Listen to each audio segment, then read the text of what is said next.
As members of the House Select Committee investigating the January 6, 2021, insurrection at the U.S. Capitol laid out its horrific findings on primetime television Thursday night, many Republicans wanted to talk about literally anything else.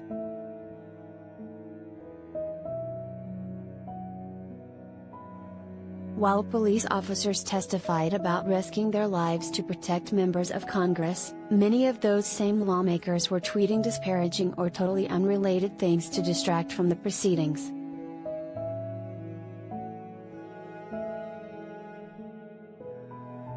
"10 minutes before the hearings began, House Minority Leader Kevin McCarthy, Republican California, tweeted about Democrats ignoring America's crime crisis, apparently forgetting that hundreds of January 6 rioters have been charged with crimes related to that day.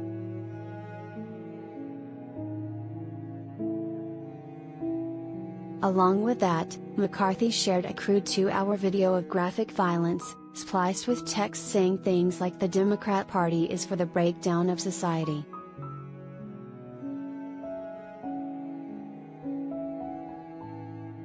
As the hearing was underway, the GOP leader retweeted a member complaining about Democrats not voting in person during the coronavirus pandemic.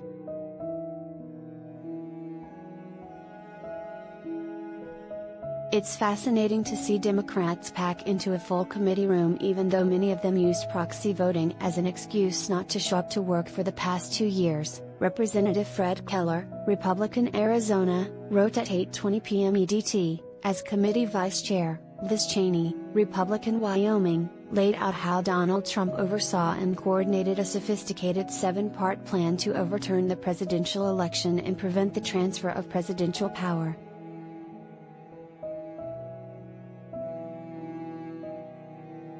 At 8:43 p.m., the official Twitter account of the Republican Party tweeted, "Joe Biden hasn't had a press interview in 121 days.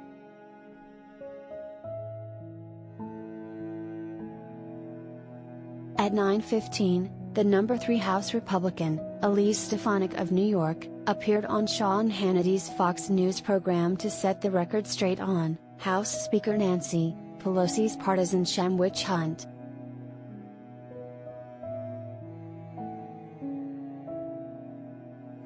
That came as the Select Committee swore in Officer Carolyn Edwards, who went on to describe a war scene at the Capitol. "There were officers on the ground. They were bleeding. They were throwing up. I saw friends with blood all over their faces. I was slipping in people's blood," said Edwards, who suffered a brain injury in the January 6 riot.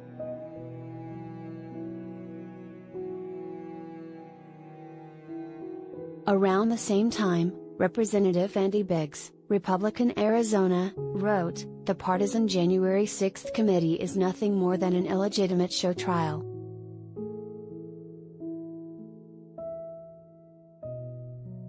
At 9:36 p.m., the Republicans of the House Judiciary Committee tweeted, still reading off teleprompter, an apparent reference to Committee Chair Benny Thompson, our Miss, who had been speaking at the time.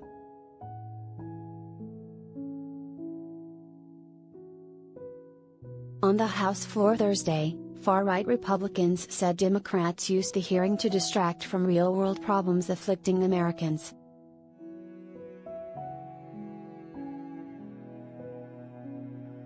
"They don't want you talking about the size of the pack of tortillas that I just bought last week before I came out. They used to look like the regular corn tortillas, now they look like mini tortillas," Biggs said. "Same price, the same packaging."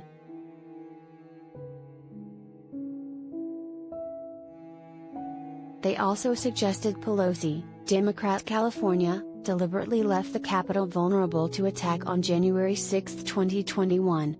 And Representative Marjorie Taylor Greene, Republican Georgia, complained the Capitol rioters were being treated as political prisoners of war and repeated her insinuation that the entire attack was a setup by the FBI.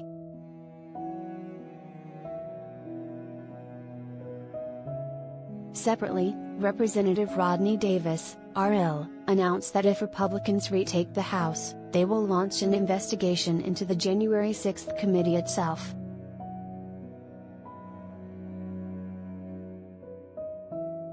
McCarthy, for his part, repeated his incredible claim that everybody in the country bore responsibility for what happened at the Capitol that day.